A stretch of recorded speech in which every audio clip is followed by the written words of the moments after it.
Olá, meu querido irmão, a graça e a paz do Senhor Jesus. Bom dia para você. Que as bênçãos de Deus neste início de semana, hoje é segunda-feira, esteja na sua vida, na sua casa, no seu trabalho, em tudo que você colocar às suas mãos. Quero declarar que bondade e misericórdia vão te perseguir e vão manifestar na sua vida aonde você estiver. Seja bem-vindo, você está no programa Café com Graça. Hoje, segunda-feira, iniciando a semana e continuando a vida de Jacó. Estamos estudando a vida de Jacó e eu disse para você que a vida de Jacó ocupa um lugar grande no livro de Gênesis. Faz isso porque fala da nossa transformação. Mas eu estou me esquecendo. Compartilhe o link aí com quem você tem influência nos grupos de WhatsApp. Dá uma curtida e também faça um comentário. E se você não é inscrito, se inscreva no nosso canal, ok? Eu falei que há 3 experiências na vida de Jacó. A experiência de Betel, na casa de Deus, a experiência de Peniel, face a face, e a experiência de El-Betel, que é o Deus da casa de Deus.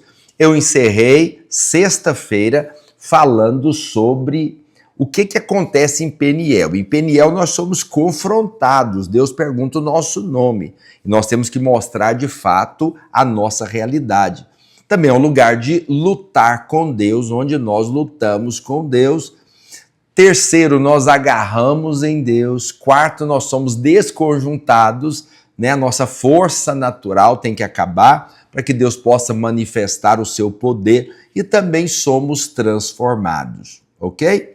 Então, experiência de Betel, experiência de Peniel, experiência de El-Betel. Hoje nós queremos falar de El-Betel, mas eu não poderia avançar sem ainda só colocar alguns pontos importantes para você aqui sobre a questão de Peniel, né? Então, para ver a Deus face a face aqui, uma coisa nós precisamos: arrependimento. Arrependimento. Lá no Salmo 32, verso 3, diz assim: enquanto calei os meus pecados, envelheceram os meus ossos pelos meus constantes gemidos todo dia. Qual que é o objetivo básico de Peniel? É a transformação da nossa vida, a mudança da nossa vida. Então, a sua experiência viva aqui de arrependimento é para você ser transformado. Então, não há como ser transformado sem arrependimento. Porém, você precisa entender arrependimento. Arrependimento não é remorso, não é simplesmente sentir pesar pelas consequências do erro, do pecado. Compreende o que eu estou dizendo? Ou remorso por ter feito determinadas coisas. Não, arrependimento é mudança de mentalidade, metanoia. Muita gente fala que hoje nós precisamos de arrependimento, mas esse arrependimento que muitos pregam aí, nós não precisamos dele.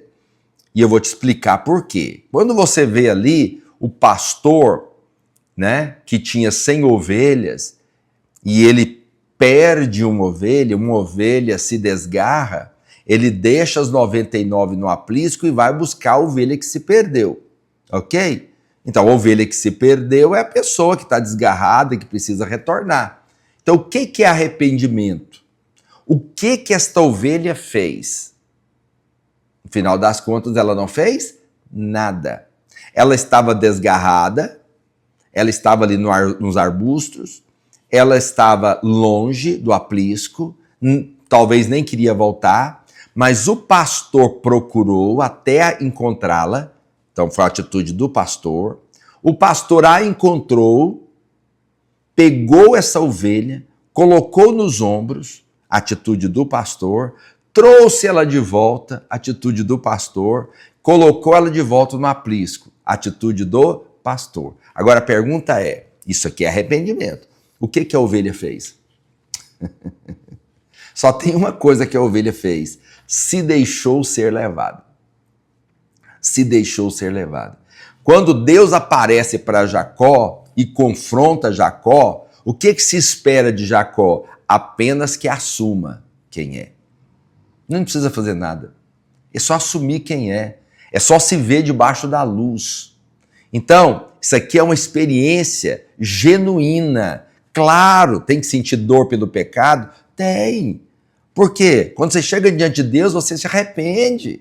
Você vê quem você é. Você muda de mentalidade. Então você sente mesmo. É aquele choro de quebrantamento diante de Deus, de que você não dá conta de transformar você mesmo, mas que você precisa de Deus. É aquele choro de Ana que chega no templo e fala: eu não tenho condições de ter filho, me dê um filho. Esse é o choro da amargura de Ana, entende? É o choro de não ter condições de fazer. Deus precisa fazer. Então, todas as vezes que recebemos a proposta do pecado, nós precisamos lembrar do arrependimento. Vou explicar para você. Porque eu estou dizendo para você que esse arrependimento aqui é mudança de mentalidade. Mas o que você sente diante de Deus? O quebrantamento, o choro de perceber que só Deus pode mudar a sua vida, que você não dá conta, você chegou ao fim de você mesmo.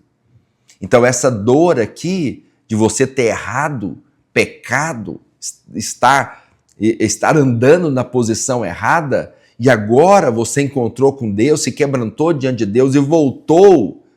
Todas as vezes que você receber essa proposta do pecado de novo, você vai lembrar da dor, do sentimento. Foi isso que Deus fez com Adão e Eva. O que Deus fez com Adão? Adão não precisava trabalhar para comer. Ele comia de todas as árvores do jardim, mas no dia que o pecado entrou, Deus falou: agora você vai trabalhar para comer. Toda vez que você estiver trabalhando, você vai lembrar do pecado e não vai fazer mais. Eva sentia dores mínimas no parto, mas Deus falou: multiplicadas vai ser as dores de parto. Ou seja, todas as vezes que ela ia dar à luz, ela lembrava do pecado: não vou cometer mais. Compreende o que eu estou dizendo? Então não é que você tem que sentir dor, tem que sofrer. Não, é o quebrantamento de você estar andando naquela condição e agora você precisa virar, voltar. Entende? Provérbios 28:13 diz assim: o que encobre as suas transgressões jamais prosperará, mas os que as confessa e deixa alcançará o quê? Misericórdia. Então tem consequência o pecado. Pecado produz insensibilidade, indiferença, ele traz insegurança, entendeu? A Bíblia diz que um abismo chama outro abismo. A Bíblia está dizendo que quando eu me calei, meus ossos se envelheceram. Tem gente que está com doença física por causa de pecado. A culpa do pecado traz mau humor, traz isolamento e pode te levar até a opressão. Tem muita gente com essas atitudes por causa do pecado. Você fala: pastor, como que eu me livro do pecado? Você se livra do pecado se expondo diante da cruz, diante da presença de Deus, tendo um encontro como em Peniel, sendo transformado. É você se arrependendo, mudando de rota.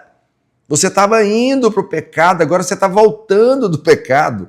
É o oposto, ok? Eu não queria finalizar essa questão, Peniel, sem colocar isso aqui para você, sobre a questão do arrependimento. Mas o que nós vamos falar hoje é sobre El-Betel. Eu disse para você que ele teve a experiência de Betel, quando ele está indo para a casa de Labão, saindo da sua casa, fugindo da ira do seu irmão, ele para, Deus aparece para ele e ele tem a visão da escada.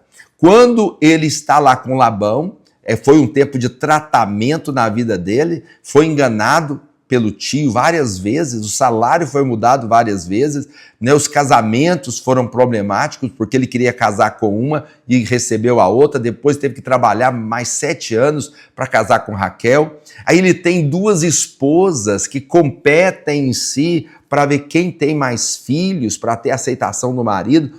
Tudo isso foi tratamento na vida de Jacó. Mas agora ele está de volta. Na volta, ele tem um encontro com Deus, chamado Peniel. E como nós estudamos até aqui, a sua vida foi transformada. Aí nós chegamos no capítulo 35. Vamos ler? Disse Deus a Jacó: levanta-te, sobe a Betel e habita ali. faze ali um altar ao Deus que te apareceu quando fugias da presença de Esaú, teu irmão. Então disse Jacó à sua família e a todos os que com ele estavam: lançai fora os deuses estranhos que há no vosso meio. Purificai-vos e mudai as vossas vestes.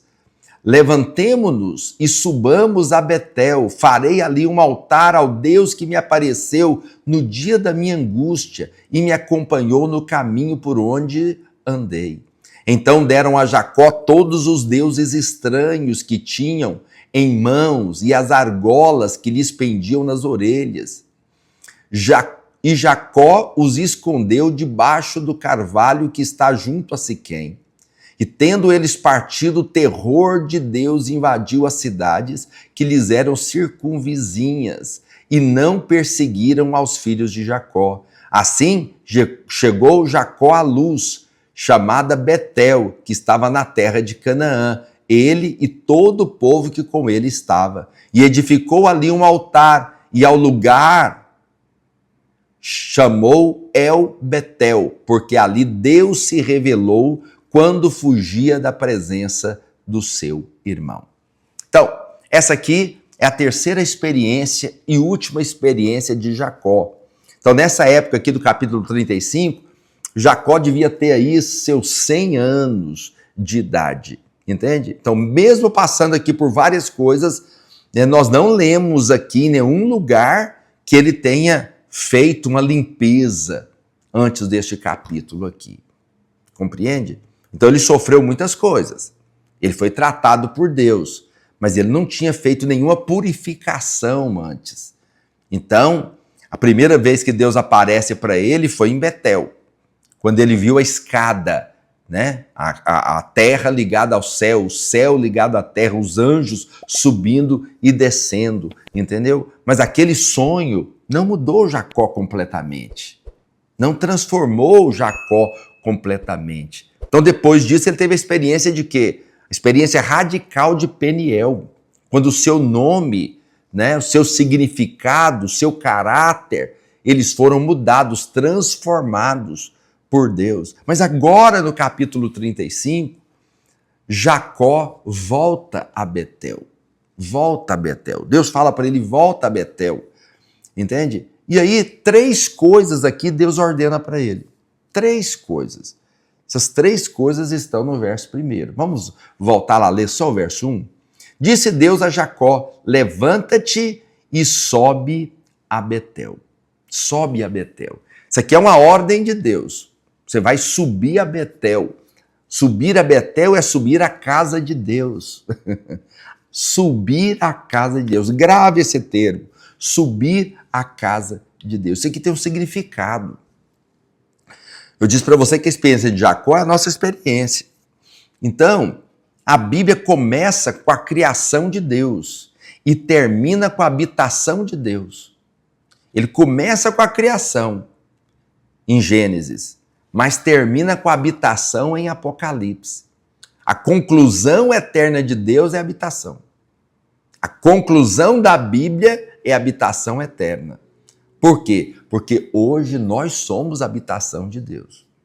Então você pode ver na experiência de Jacó em Betel, que significa casa de Deus, que é habitação. Mas agora Deus manda ele voltar. Por quê? Porque a igreja, o ápice da nossa maturidade espiritual, está relacionado com a forma como nós somos edificados como igreja. Então, estar vinculado e edificado na igreja é subir a Betel. Quando Deus fala sobe a Betel, que mensagem é essa para nós? Calma aí, volta para a igreja. Volta para a igreja. Não é voltar que você está desviado, quem está desviado tem que voltar também. Mas se volte, ou volte-se para a igreja. Veja a igreja. Porque eu disse para você lá no início, lá nos primórdios, lá estudando Adão e Eva, geração do capítulo 4, geração do capítulo 5. Eu disse para você que o sonho de Deus desde o início foi ter a igreja. Deus era o Pai, o Filho e o Espírito Santo. Eles viviam em igreja, em comunidade. A vida de Deus era tão perfeita e tão boa que Deus resolveu criar o homem para compartilhar essa vida com o homem.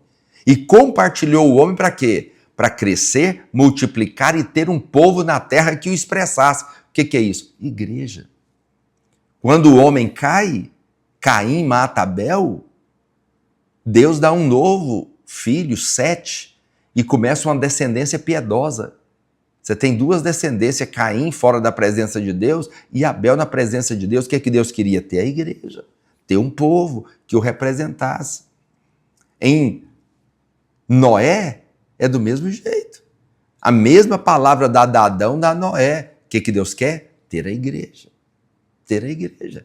Quando Deus chama Abraão, fala para ele que vai dar uma descendência, como a areia do mar, como as estrelas do céu. O que Deus queria?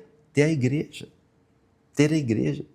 Quando Moisés tira esse povo do Egito, que eram escravos, e leva eles para o deserto, lá em Êxodo 19, diz que o desejo de Deus era ter uma nação de sacerdotes, era ter a igreja. Jesus chega e diz, sobre esta pedra eu vou edificar a minha igreja. O propósito de Deus sempre vai ter igreja. Então, a experiência de Jacó é a nossa experiência. Casa de Deus, transformação, agora você tem que voltar a Betel, a casa de Deus. Volte-se, suba à casa de Deus. Volte-se para a casa de Deus, transformado agora. Porque antes você não era transformado. Agora volta transformado. Segundo, ainda no verso 1, capítulo 35, disse Deus a Jacó, levanta-te, sobe a Betel e habita ali. Habita ali. Então, você sabe, Davi é um modelo poderoso de Deus no Velho Testamento. Por quê? Porque ele teve a realidade do novo no velho. Porque eu disse para você que a Bíblia começa com a criação e termina com a habitação. Mas Davi entendeu a habitação no Velho Testamento. No Velho Testamento.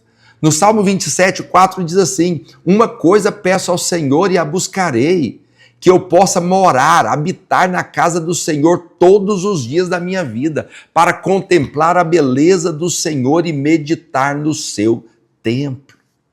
Você pega o Salmo 23, ele encerra como? Bondade e misericórdia certamente me seguirão todos os dias da minha vida. E habitarei na casa do Senhor para todo o sempre. Ele diz, quem subirá ao monte do Senhor? Quem há de permanecer no santo lugar? Davi percebeu a realidade do novo no Velho Testamento, que era a realidade de habitar na casa de Deus. Claro que lá tinha o templo, ele queria habitar no templo. Mas hoje o templo somos nós. Nós somos a habitação de Deus. Então nós precisamos habitar nesta comunhão, viver esta comunhão. A preocupação da mulher samaritana era onde ia adorar. E o Senhor falou que a adoração é no Espírito, é dentro de nós. Então, voltar-se agora à casa de Deus, transformado, é voltar-se agora para habitar. Ele falou, sobe a Betel e habita ali. Mora na casa de Deus. Essa é a coisa mais importante que nós temos. A revelação mais importante que nós temos é a revelação da casa de Deus. Ainda no verso 1. Disse Deus a Jacó, levanta-te, sobe a Betel, habita ali e faze ali um altar ao Deus que te apareceu. Então, é para você subir, é para você habitar e para você fazer um altar. Essa experiência de El Betel agora é a consagração da morte do ego. Agora morreu. Morreu. Jacó está edificando, erigindo um altar ali a Deus. A sua preocupação não é mais com a bênção de Deus. A preocupação agora é com o próprio Deus. Ele preocupa mais com Deus do que com a bênção de Deus. Então qual que é o alvo? O alvo é que nós cheguemos ao nível de desejar Deus acima das suas bênçãos. Aí você fala, pastor, mas não é assim? Não. Nós muitas vezes queremos mais a bênção do que o abençoador. Queremos mais o que ele oferece do que o próprio Deus. Tem um texto que Jesus falou lá em João capítulo 5, verso 39, Diz assim: examinais as Escrituras, porque julgais ter nelas a vida eterna. E são elas mesmas que testificam de mim. Contudo, não quereis vir a mim para terdes vida. Jesus está dizendo para aqueles judeus o seguinte: vocês examinam as Escrituras, vocês julgam as Escrituras, porque nela contém a vida eterna. E é fato, elas testificam a respeito de mim. Eu sou a eternidade. Mas, contudo, vocês não querem vir a mim para ter vida. Então vocês querem o que eu ofereço, mas não quer a mim. Compreende? Tem muita gente que quer a prosperidade, mas não quer o Deus da prosperidade. Tem muita gente que quer resolver o seu problema. Quantos vão à igreja simplesmente para resolver o seu problema? E claro, muitos que chegam querendo resolver o seu problema se arrependem, mudam de mentalidade e passam a valorizar mais a Deus do que a bênção. Então, quando Jacó está indo, qual que é o voto que ele faz? Se o Senhor me abençoar, se o Senhor me prosperar, se o Senhor fizer na minha vida, de tudo eu vou dar o dízimo. Ou seja, a preocupação dele era com a bênção. Quando ele estava saindo de casa e indo para a casa de Labão. Quando ele tem a visão da casa de Deus, ele faz um voto, dizendo que vai ser até dizimista. Quando ele volta, ele tem a experiência de Peniel. Depois de Peniel, Deus fala para ele, volta a Betel. Quando ele volta agora, ele está transformado. Ele não está preocupado com a bênção, ele está preocupado com o Deus da bênção. Uau! Ele está preocupado com o Senhor. Seu foco agora é Ele. Ele sabe que se ele tiver Deus, buscai, pois, em primeiro lugar o seu reino e a sua justiça, e as demais coisas serão acrescentadas. Então essas três coisas aqui, elas foram pedidas por Deus.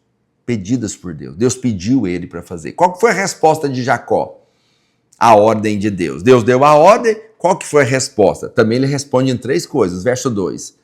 Então disse Jacó à sua família e a todos os que com ele estavam: lançai fora os deuses estranhos que há no vosso meio, purificai-vos e mudai as vossas vestes. Ele falou, nós vamos lançar fora agora todos os deuses estranhos. O que são os deuses estranhos? Deuses estranhos é tudo aquilo que concorre com Deus na nossa vida. Se a nossa atenção é dividida entre muitas coisas, isso é considerado o quê? Deus na nossa vida. E eu vou te falar, qualquer coisa pode ser considerado Deus na nossa vida. Qualquer coisa. Qualquer coisa que você valoriza mais do que a Deus se torna um Deus para você. Quando você faz isso, você precisa de uma coisa, precisa do vexame, para ser despojado do ídolo, da sua vaidade humana. Quando Jesus subiu no Monte da Transfiguração e foi ser transfigurado, ele levou 3 dos seus discípulos. Um deles era Pedro. Lá em cima, há um avivamento, coisas poderosas aconteceram. A Bíblia diz que uma nuvem baixou, uma luz brilhou, Deus bradou do céu e apareceu ali Moisés e Elias. Então tinha Cristo, Moisés e Elias ali. Pedro então fala o seguinte, Senhor, façamos aqui 3 tendas. 3 tendas. Boa intenção, a carne tem boa intenção. Vamos fazer 3 tendas, uma para Moisés, uma para Elias e uma para o Senhor. Quando ele falou isso, Deus bradou do céu. Deus corrigiu Pedro. Que coisa poderosa. Deus corrigiu e falou, ei, para aí, meu amigo. Este é o meu filho, a ele ouvi. Porque Moisés era representante da lei e Elias era representante dos profetas. A Bíblia diz que a lei e os profetas falaram até Cristo. Não fala mais. O que ele estava fazendo? Ele estava igualando Jesus à lei e aos profetas. Deus gritou do céu. Entende? Você não pode igualar nada a Cristo. Nada. Tudo que você colocar na frente de Cristo vira ídolo para você. E eu vou te falar, eles amavam Elias, amavam Moisés. Bastou quando Jesus estava caminhando, precisava dormir em Samaria, e o povo de Samaria não aceitou Jesus lá. que os discípulos falaram? Vamos mandar descer fogo do céu e queimar esse povo? Por quê? Porque nós somos fã de Elias. Elias faz fogo cair do céu. Então, tudo que você coloca na frente se torna um ídolo para você. Então, ídolo é tudo aquilo que substitui a Deus. A educação pode substituir a Deus. Você pode estudar e o seu diploma substituir a Deus. Você pode depender mais do seu diploma do que de Deus. Você pode depender mais do dinheiro que você tem do que de Deus. Você pode depender mais da sua posição do que de Deus, ou da sua missão do que de Deus. Tudo isso pode virar ídolo na sua vida. E vou te falar mais, até cônjuge, filhos, famílias podem se tornar ídolos na sua vida. O jovem rico foi assim. O jovem rico perguntou: o que eu tenho que fazer para herdar a vida eterna? Jesus falou: obedece os mandamentos. Jesus já conhecia. E aí ele falou: mas isso aí eu obedeço desde criança. Não tem algo mais especial para mim? E ele falou: então, cumpra o primeiro. Vai e vende todos os seus bens e dá aos pobres. Sabe qual é o primeiro mandamento? Não terás outros deuses além de ti. Aquele jovem tinha o dinheiro como Deus. E o Senhor falou: então pega o seu ídolo, desfaz dele, vem e segue-me. E aquele jovem voltou triste para casa, porque não esperava aquele posicionamento. Então a primeira resposta de Jacó foi tirar os deuses estranhos. Ele tirou os deuses estranhos. Tire os deuses estranhos. Isso faz parte dessa transformação. Experiência de Peniel foi uma. Agora, na experiência de El-Betel, ele está transformado, ele começa a fazer uma limpeza, começa a tirar os deuses estranhos. Nada podia estar no lugar de Deus. Verso 2 ainda. Então disse Jacó à sua família e a todos os que com ele estavam: lançai fora os deuses estranhos que há no vosso meio, purificai-vos, purificai-vos. Jacó exorta aquele povo a uma purificação. Purificação é limpeza. Limpeza de quê? Da poluição. Poluição.